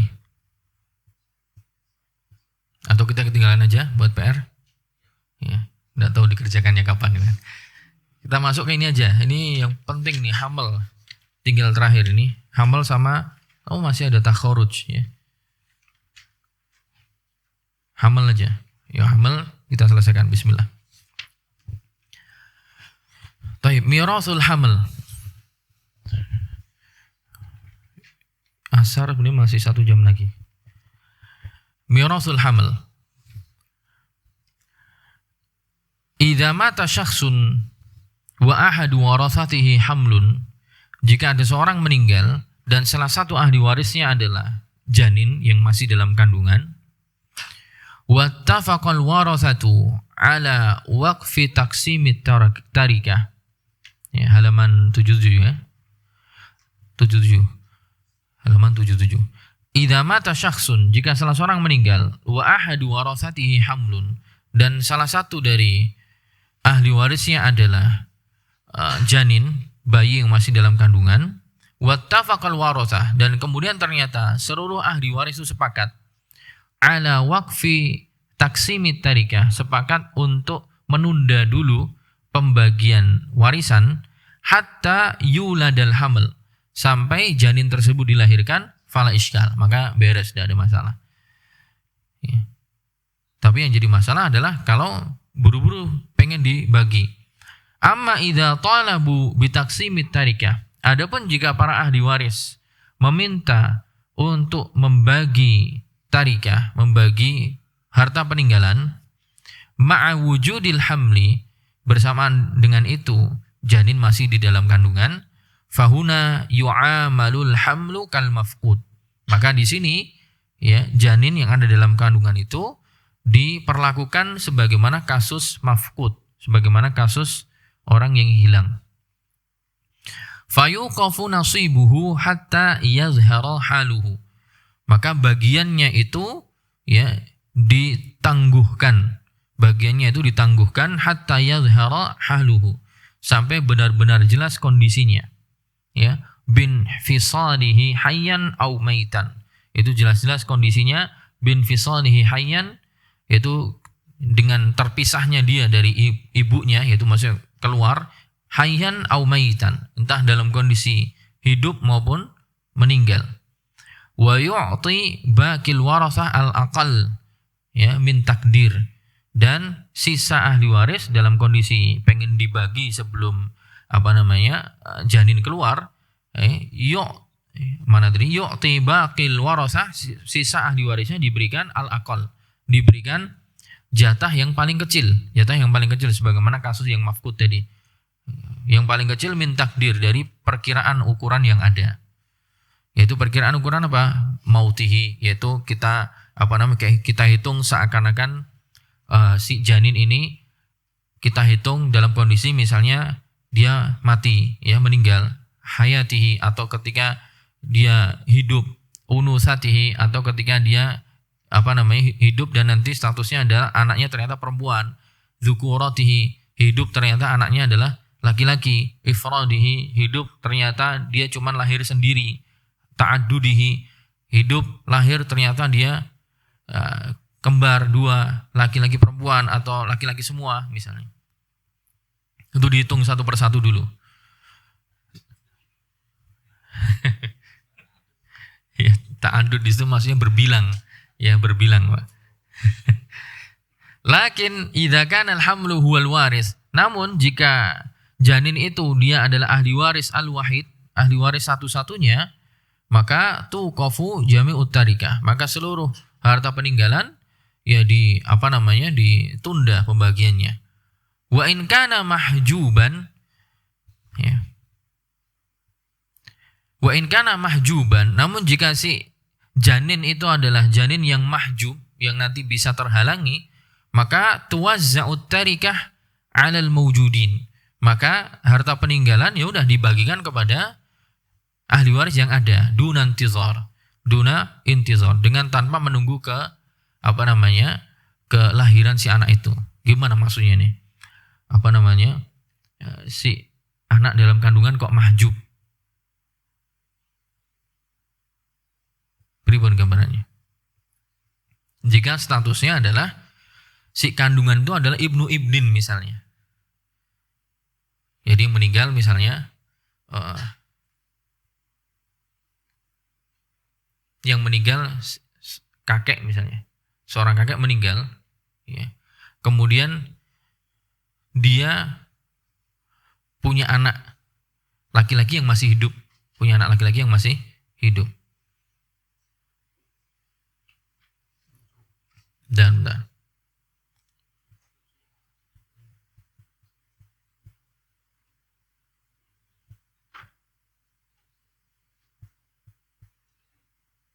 iya. Jadi gambarannya adalah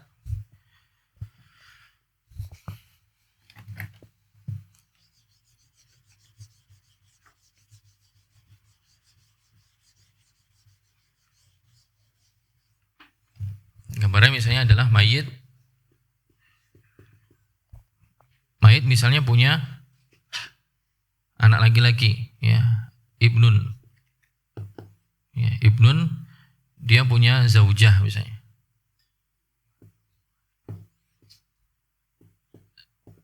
Zaujah. Zaujahnya sedang mengandung.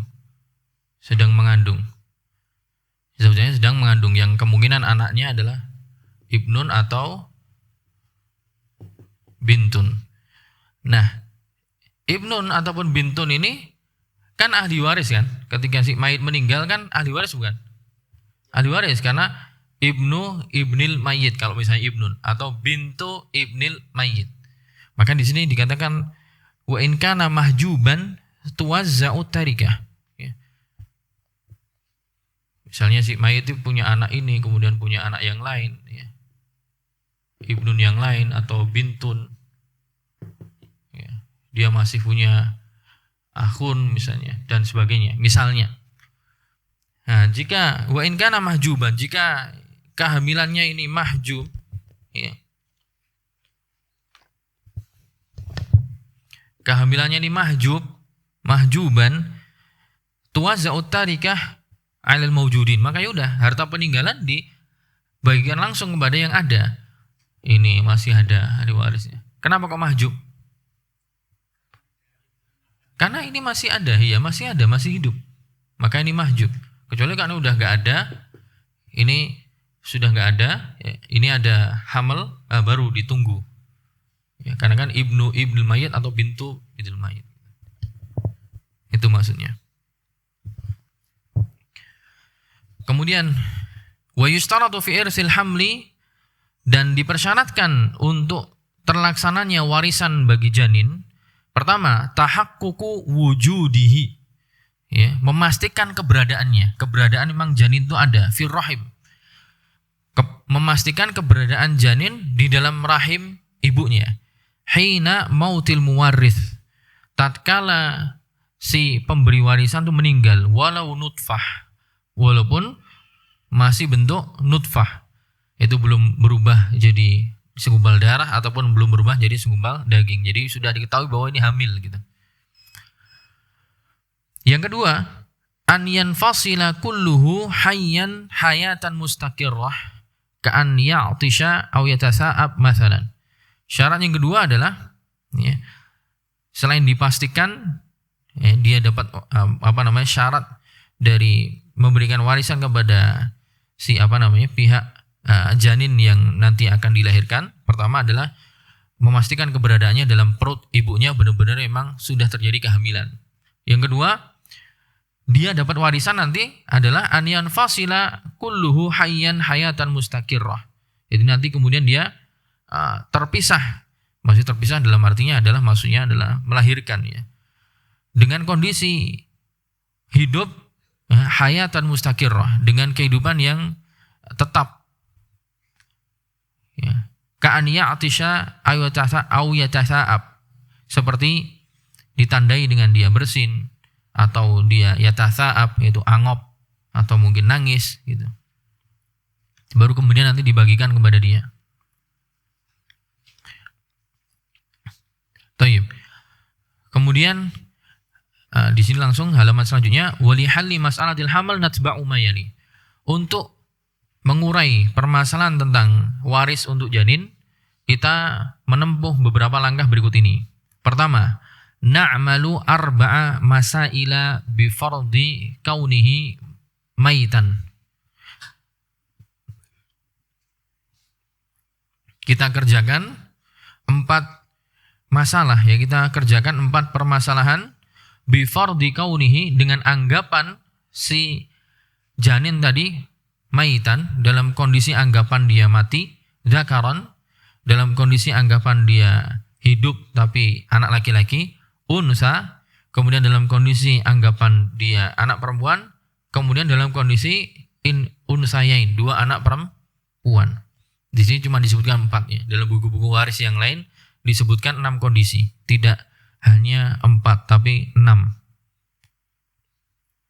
Tapi di sini disebutkan cuma 4, tapi tidak apa-apa, kita coba ngitung yang 4 kondisi. Harusnya 6, ya, tapi harusnya 6, tidak tidak 4. Kenapa? Karena kemungkinannya adalah dia mati, itu pertama. Kemudian kedua adalah lahir laki-laki, kemudian kedua. Kemudian ketiga adalah lahir perempuan, kemudian 3. Kemudian keempat adalah lahir laki-laki 2. Kemungkinan kelima adalah lahir perempuan 2. Kemungkinan keenam adalah lahir laki-laki dan perempuan. Jadi harusnya 6 ngitungnya. Harusnya 6. Cuman di sini dikasih contoh cuman 4 kemungkinan.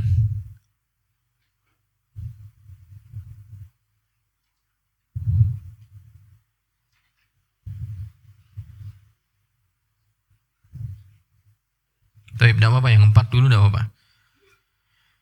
Taib, maka na'malu mas'alah jami'ah, na'malu arba'a masail. Jadi kita kerjakan 4 masalah dengan anggapan statusnya mayit, jadi anak tersebut mati, atau zakaran, anak tersebut lahir anak laki-laki, unsa wahidah, anak tersebut lahir perempuan 1, unsayain, 2 anak perempuan. Nusah wa nusahih in ihtajat ila tashih, dan perlu kita tashih kalau nanti dibutuhkan tashih.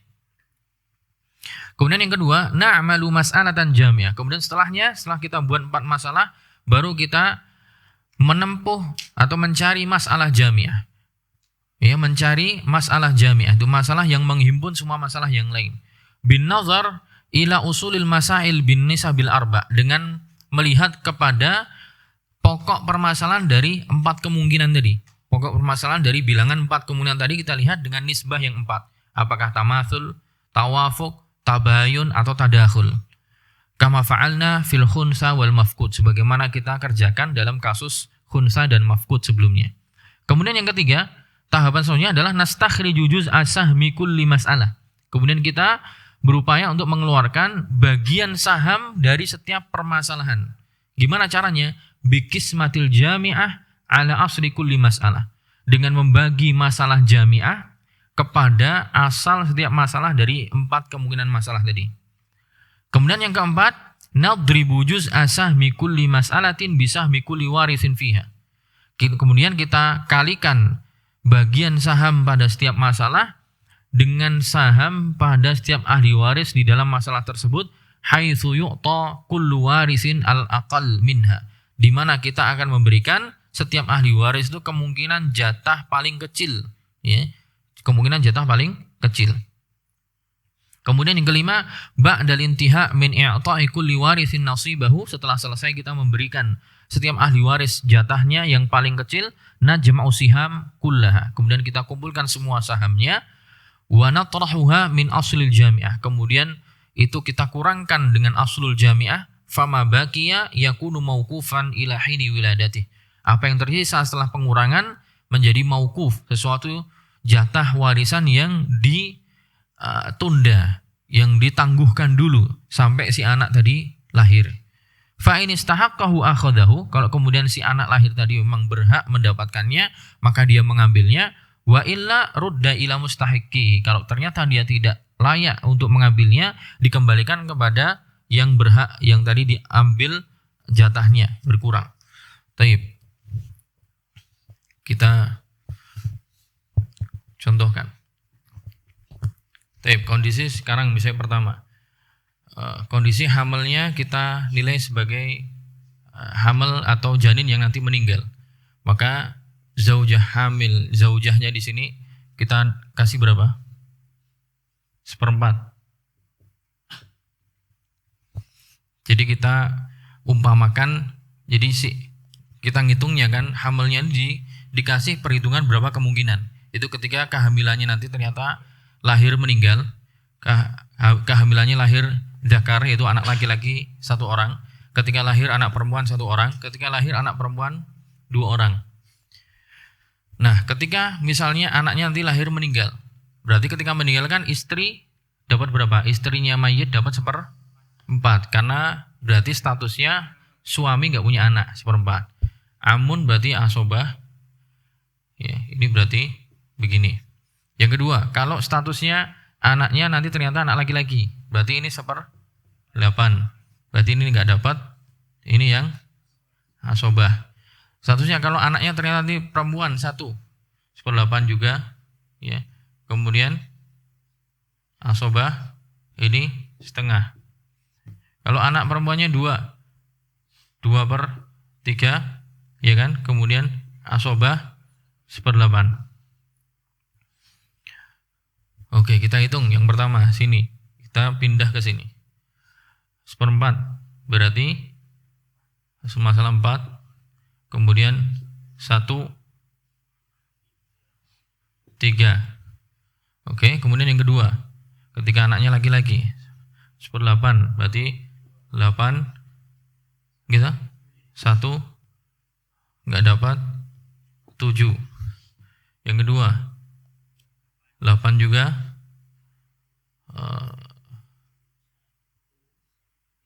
setengah 4, maaf ini dulu 1, kemudian 3. Bingung nggak di sana?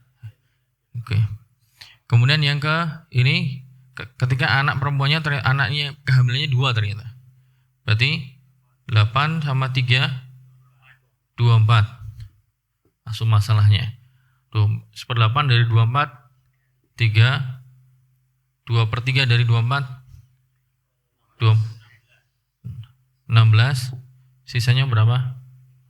5. Oke, kemudian tahapan selanjutnya adalah ini kurang 1 di sini.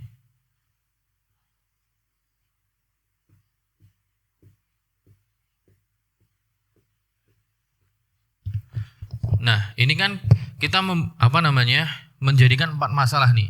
Masalah pertama adalah tatkala dimungkinkan anaknya mati. Masalah kedua dimungkinkan anaknya laki-laki. Masalah ketiga ketika anaknya ternyata lahir perempuan. Masalah keempat ketika anaknya ternyata perempuan 2. Harusnya kurang nih. Ada yang kemudian anaknya laki-laki perempuan dan sebagainya. Tapi ini dulu. Nah, caranya adalah kita mulai melihat usulul masail. 4, 24, 8, 8, 4. Satu persatu dulu. 4 dengan 8 apa statusnya? Kita melihatnya dengan nisbah yang 4, yaitu tadakhul, tamasul, tabayun, kemudian satu lagi apa? Tawafuk. Nah, di sini apa ini? Yakin? Kalau tawafuk tuh nggak bisa dibagi habis. Ini bisa dibagi habis. Berarti tadakhul alias kelipatan. Gitu. 8 kelipatan 4. Kalau kelipatan, maka kita ambil angka yang paling besar. 8. Oke, setelah kita ambil 8, kita lihat dengan yang 8 ini. Sama, tamasul. Berarti kita ambil salah satunya. Baru terakhir 8 dengan 24. Kita lihat apa hubungannya? Tadakhul. Ya. Tadakhul. Bisa kelipatan juga sih, bisa kelipatan juga. Kelipatan juga. Kelipatan. Makanya kelipatan. Nah, ketika kelipatan 24 adalah kelipatan 8. Kita ambil angka yang terbesar. Ya, kita jadikan asul masalah 24. Nah, setelahnya kemudian kita mengeluarkan namanya juz'un minas siham. Bagian dari saham. Juz'un minas siham. Gimana caranya? Kita bagi ke masing-masing asul masalah. 24 bagi 4 6. Kita tulis di atas. 24 bagi 8 3. Sama. 24 bagi 4 1. Oke, kemudian kita kemudian tuliskan saham yang di sini yang kemungkinan paling kecil. Ya, kemungkinan paling kecil. 6 kali 1 besar. 3 kali 1 3. Berarti 3 kali 1 sama 3 kali 1, 1 kali 3 sama berarti 3. Oke. Yang kedua, yang kemungkinan paling kecil. 6 kali 3 18. Oke, ini paling kecil adalah enggak ada. Ya, berarti ini kita tulis. Ya, yang ini sisanya. Yang paling kecil 3 kali 7 21. Ya kan? Oh, ada coretnya. Oke. Berarti ya ini ada coretnya. Coretnya berarti coret itu enggak dapat. Berarti ini yang kita coret. Berarti apa namanya? Yang dibagi cuman yang jatahnya zaujah saja. Berarti 24 kurangi 3 sama dengan 21. 21 ini ditangguhkan. 21 ini ditangguhkan. Kalau ya ditangguhkan. Gimana tulisan? Ya itu ditangguhkan. Misalnya kalau misalnya ternyata anaknya ini perempuannya 2. Ya, perempuannya 2. Berarti terus dikasih siapa?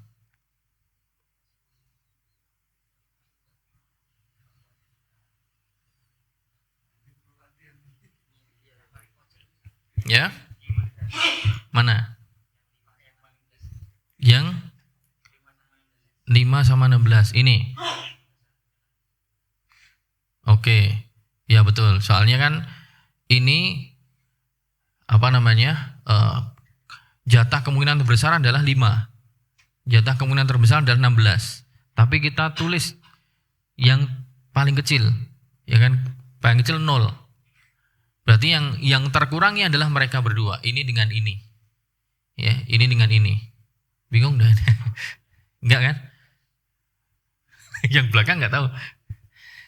Jadi tadi kembali ke kaidah tadi yang ditemukan tidak sengaja atas izin Allah tadi pertanyaan panjenengan. Jadi kita kembalikan angka 21 kemana? Kembalikan kepada sesuai kasus yang pada posisi ini dia terkurangi atau dia tertuliskan di sini jatah yang paling kecil. Jatah yang paling kecil untuk dia dan dia adalah jatah paling kecilnya adalah yang enggak tertuliskan gitu. Berarti ketika nanti ternyata lahirnya 2 anak perempuan, berarti jatahnya ininya kembalikan kemana? 2/3 anaknya asobah, berarti 2/3 berarti berapa? 16. Oke. Iya betul. Asobah berarti dapat 5 ya. Misalnya anaknya ternyata perempuan.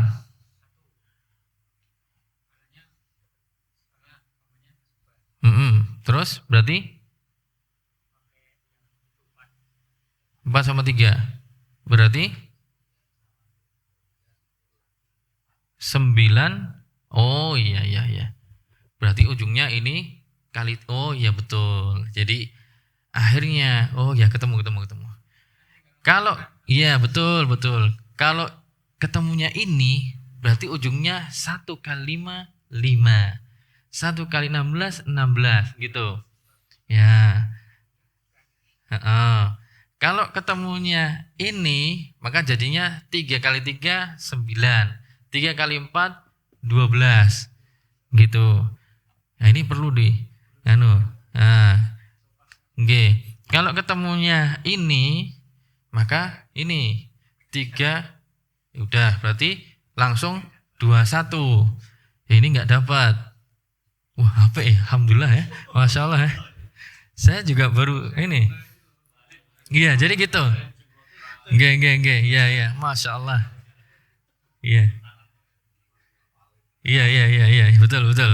Kalau ketemunya ini, ya, ketemunya ini berarti tinggal, ya, ini Ini juz sahamnya ini dikalikan 5, taruh sini, kalikan 16, taruh sini.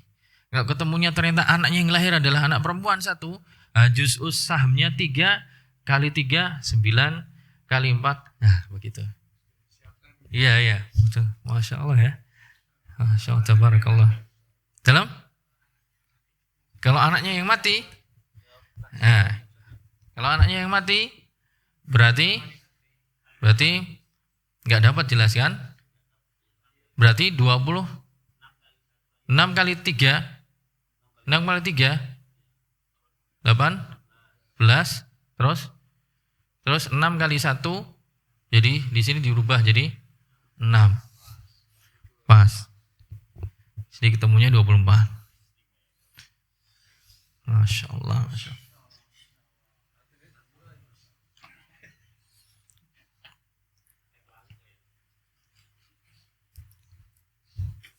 Terus kalau ini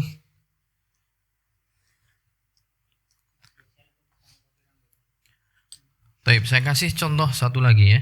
Ini gampang nih, kalau yang ini gampang. Insya Allah.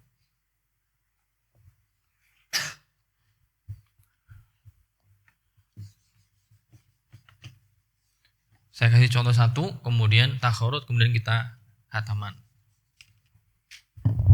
Takutnya kan kalau ternyata ya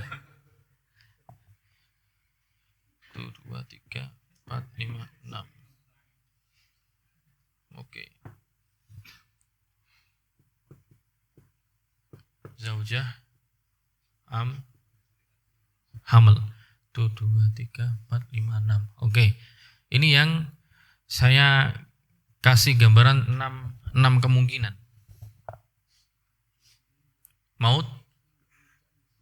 Maut, kemudian zakar, kemudian unsa, kemudian zakaron, kemudian unsayan, kemudian zakar wa. Jadi kemungkinan mati, hidup 1 laki-laki, hidup perempuan, hidup tapi 2 laki-laki, hidup 2 perempuan, hidup laki-laki dan perempuan.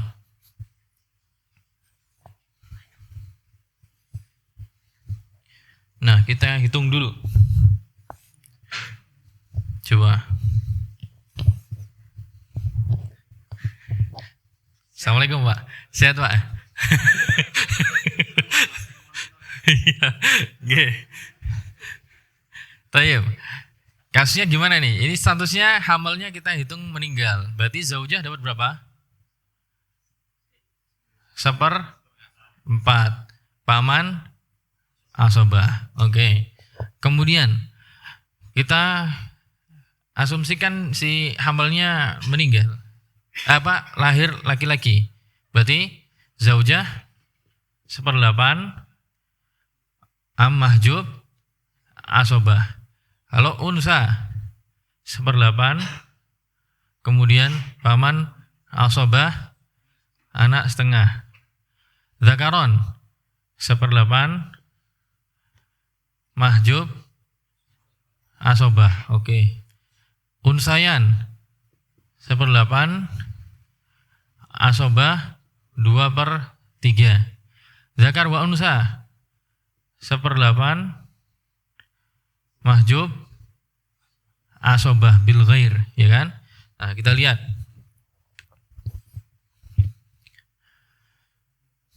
Yang maut yang pertama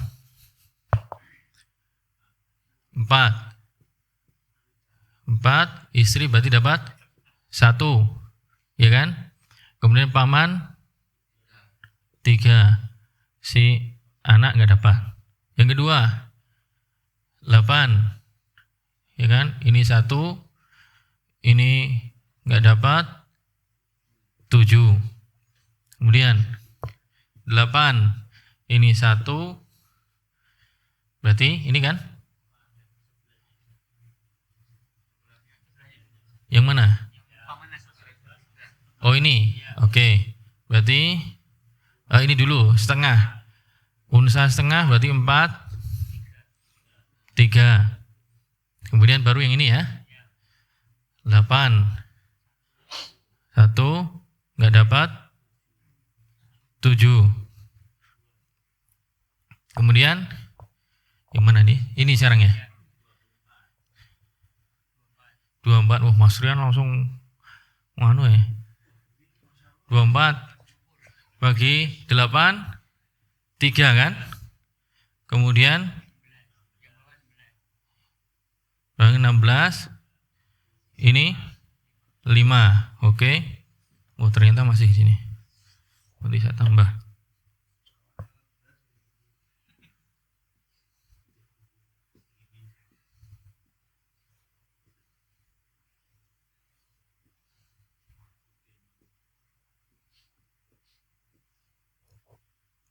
Mana is? Berarti ini ya. Terakhir 8, 1 nggak dapat, 7. Oke. Bentar. Ini ada yang inkisar nggak? Ada yang nggak bisa dibagi nggak? Nggak ada, yakin?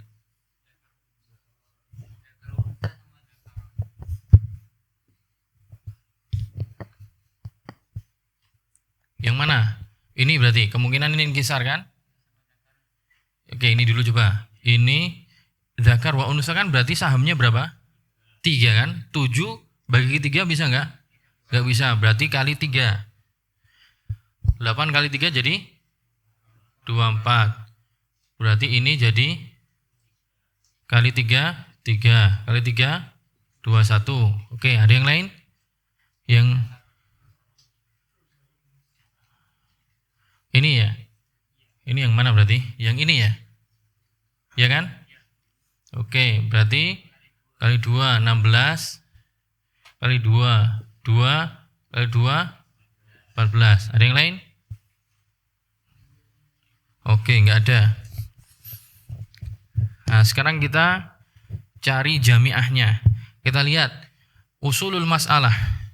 4, 8, 8. Ingat kalau udah di tasheeh, yang dilihat yang tasheeh. Ya. 4 dengan 8, apa statusnya? Tadakhul, tabayun atau apa? Tadakhul. Oke, kita ngambil angka yang paling besar, 8. 8 dengan 8, tamasul, sama kita ambil. 8 dengan 16, tadakhul, kita ambil 16. 16 dengan 24, ini 24 ada 2, berarti kita ambil salah satu. 16 dengan 24, inkisar. Gini caranya. 24 dengan, nah kita kan pengen cari jamiahnya ini di sini. Ya, masalah gabungan, Pak ya. Ya. 24 dengan 16, kita cari irisannya bisa dibagi dengan bilangan berapa? Bagi 8. Berarti apa namanya? Angka 8. Sepakat bisa dibagi 8. 24 bagi 8 berapa? 3. Kita taruh atasnya ini. 3. 16 bagi 8, 2. 2. Berarti jamiahnya adalah dikalikan. Dikalikan atasnya. Ketemu berapa? 48. Berarti asul masalahnya adalah 48. Nah, kemudian kita cari juz'us saham. Masing-masing masalah. 48 bagi 4 berapa? 12. 48 bagi 8 6. 46 juga. Bagi 48 bagi 16 3. Bagi 24 2. 2. Oke, kita lihat masing-masing angka paling kecil. 12 kali 1 12. Berarti besar. 6 kali 1 6. Yang 1 6. 3 kali 2 6. 6 juga. 2 kali 3, 6. 2, berarti 6. Paling kecil adalah 6. Karena 6 per 48 adalah berapa? 8.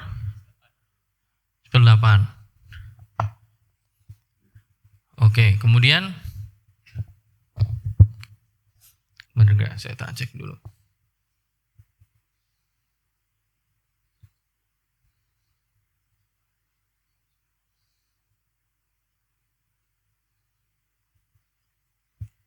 Oke, kemudian kita lihat. Ini yang paling kecil adalah strip. Yang paling kecil adalah strip. Berarti yang ditangguhkan adalah 48 kurangi 6 sama dengan 42. Nah, kita ngitung nih. Taruhlah misalnya adalah yang lahir ini laki-laki dan perempuan. Berarti 42 ini coba kita hitung. Berarti kan di sini 2 kali 21 40. Bener? Leres. Oke. Benar berarti. Taruhlah yang meninggal, yang lahir ternyata perempuan semua. Berarti kita lihat yang sini. 2 kali 5 10. 2 kali 16 32. Dijumlah pas. Oke. Pas. Kemudian yang ini 2 anak laki-laki. Mana? Sini ya. Oke, berarti 3 kali 14 42 juga.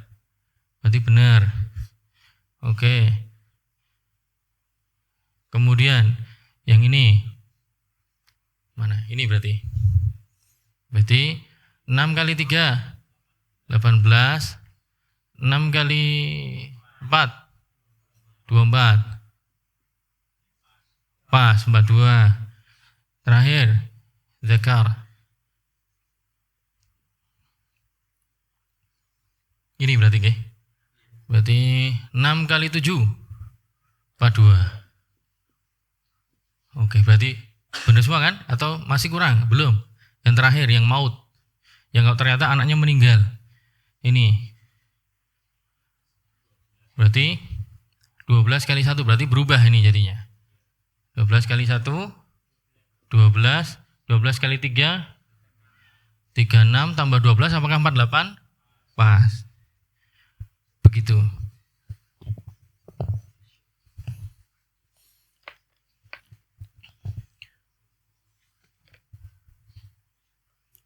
Terakhir, ada yang tanyakan?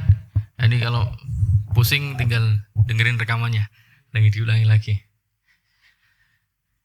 Nih, terakhir ya, takharuj.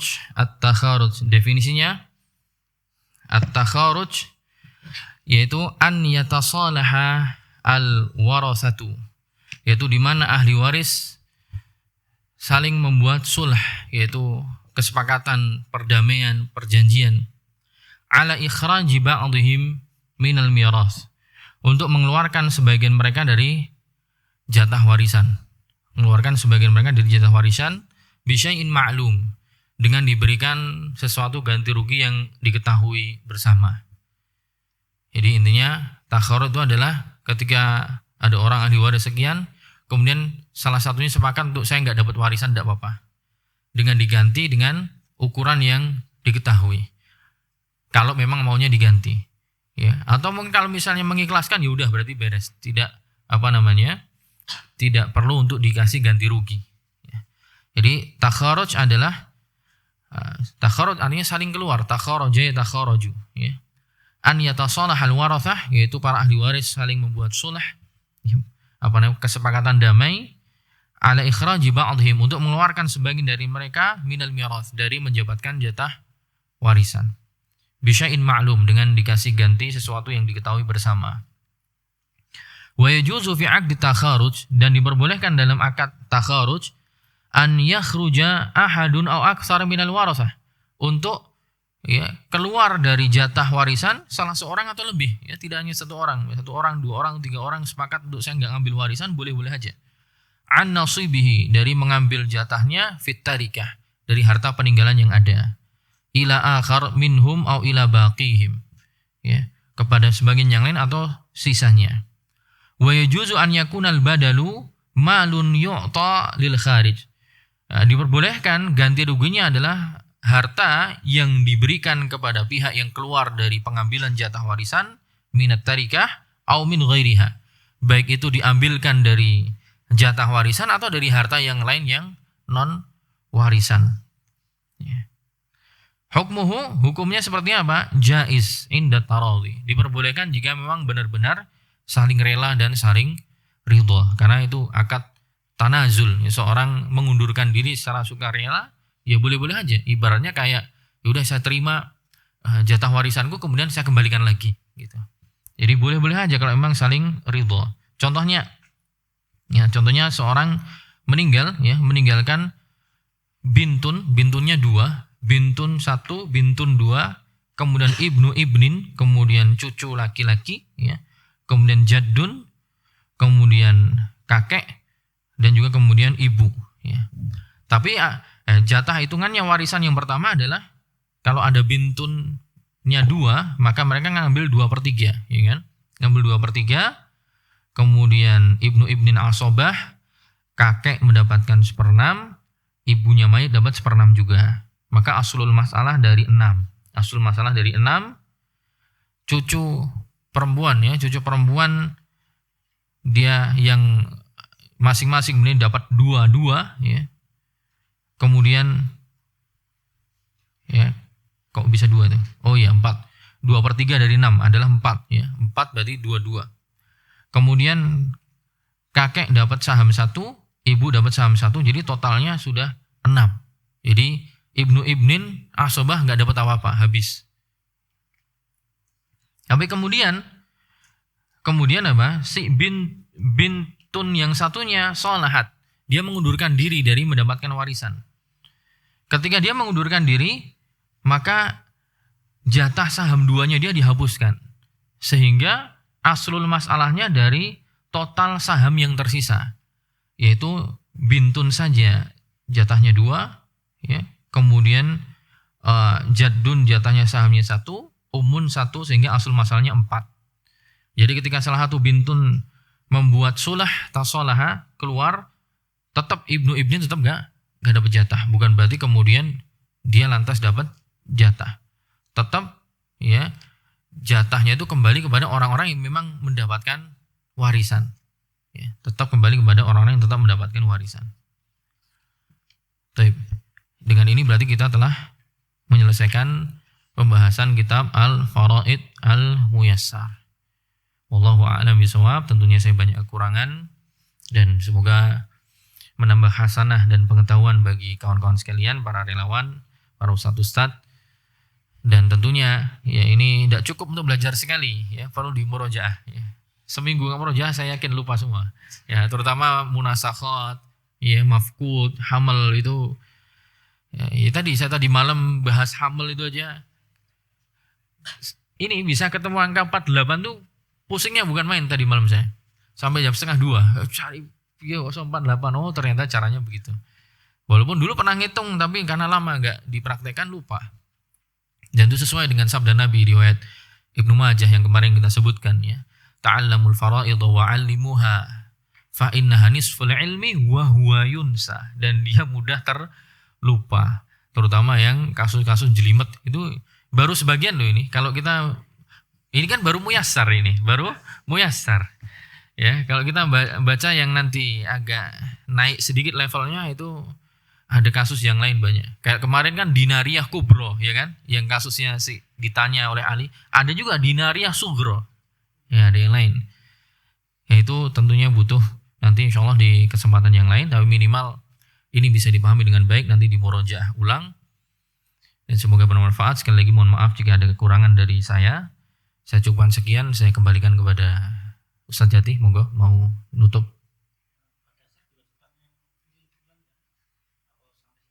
Sepertinya sudah cukup, Ustaz. Oke. Sisanya kan tinggal soal-soal PR sebenarnya kemarin tuh. Secara contoh-contoh pengerjaan itu sudah ada kemarin. Oke. Oke. Kalau begitu saya cukupkan sekian. Wallahu a'lam bishawab. Insyaallah di kesempatan yang lain kita bertemu lagi jika nanti ada daurah yang lain, entah pengulangan tema yang sama ataupun tema yang lain. Semoga Allah senantiasa beri taufik pada semuanya. Wallahu a'lam bishawab. Assalamualaikum warahmatullahi wabarakatuh.